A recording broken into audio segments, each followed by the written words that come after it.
समाज और देश के लोगों से मैं कहना चाहता हूं कि अभी इन लोगों के द्वारा बोला गया है कि आपकी सारी मांगे जो समाज और देश के लिए है वो पूरी की जाएगी।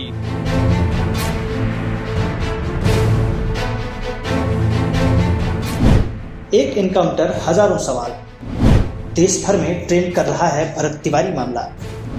पिछले एक दशक की सबसे चर्चित खबरों में शामिल Bharat Tiwari encounter, social media से लेकर सियासत तक सबसे बड़ा मुद्दा। अब जेल जाएंगे भरत के हत्यारे पुलिस वाले। कहानी बिहार के भरत भूषण तिवारी की। सरेंडर के बाद आखिर क्यों चली गोली? भरत तिवारी एनकाउंटर पर उठे सवाल, गांव में गुस्सा और इंसाफ की मांग। बिहार के भोजपुर जिले के बिलोटी गांव में 26 वर्षीय सामाजिक कार्यकर्ता भरत भूषण तिवारी का कथित पुलिस मुठभेड़ में हुई मौत अब एक बड़े विवाद का रूप ले चुकी है। गांव में मातम पसरा है, परिवार सदमे में है और पुलिस की कार्रवाई पर गंभीर सवाल उठ रहे हैं। की मांगी पूरी की जाएंगी तो मुझे शस्त्र नीचे डालने में कोई समस्या नहीं है। हथियार इनको दे दिया गया। और सबसे बड़ा सवाल यही है कि यदि भारत ने हथियार सरेंडर कर दिया था तो फिर गोली चलाने की क्या जरूरत थी? 17 जून को शाहपुर थाना क्षेत्र में हुई इस घटना के बाद पुलिस ने दावा किया कि भरत भूषण तिवारी हथियार के साथ पुलिस टीम के सामने आक्रामक हो गए थे। पुलिस के अनुसार आत्मरक्षा और आसपास मौजूद लोगों की सुरक्षा के लिए गोली चलाई गई जो उनके पैर में लगी। बाद में इलाज के दौरान उनकी मौत हो गई। हालांकि गांव वाले और उनके परिजनों का दावा इसमें बिल्कुल अलग है। ग्रामीणों का कहना है कि इस घटना से पहले भरत ने फेसबुक लाइव किया था जिसमें वे पुलिस से बातचीत करते दिखाई दे रहे थे।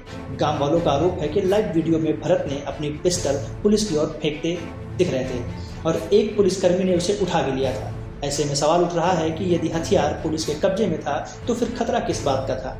भरत की मां आशा देवी का आरोप है कि उनके बेटे को उनकी आंखों के सामने गोली मारी गई। उनका कहना है कि पुलिस ने पहले भरोसा दिलाया कि उसकी मांगों पर विचार किया जाएगा, लेकिन बाद में गोली चला दी गई और अब इसी आधार पर आरोपी पुलिसकर्मियों पर हत्या की एफआईआर भी दर्ज हुई है। घटना के बाद पूरे इलाके में आक्रोश फैल गया। बढ़ते दबाव के बीच प्रशासन ने शाहपुर थाना प्रभारी समेत 5 पुलिसकर्मियों को निलंबित कर दिया। भारत की मां तहरीर पर संबंधित अधिकारियों और पुलिसकर्मियों के खिलाफ हत्या का मुकदमा भी दर्ज किया गया है। मामले की गंभीरता को देखते हुए बिहार सरकार ने हाईकोर्ट के सेवानिवृत्त न्यायाधीश से न्यायिक जांच कराने का फैसला लिया है। सरकार का कहना है कि घटना के हर पहलू की निष्पक्ष और पारदर्शी जांच कराई जाएगी। इस बीच अतिरिक्त पुलिस महानिदेशक एडीजी सुधांशु कुमार ने भी माना है कि घटना से पहले स्थिति को संभालने में पुलिस से चूक हुई। उनके इस बयान के बाद सवाल और गहरे हो गए हैं। भरत तिवारी स्थानीय मुद्दों को लेकर सोशल मीडिया पर सक्रिय रहते थे और प्रशासनिक कार्यप्रणाली पर खुलकर सवाल उठाते थे।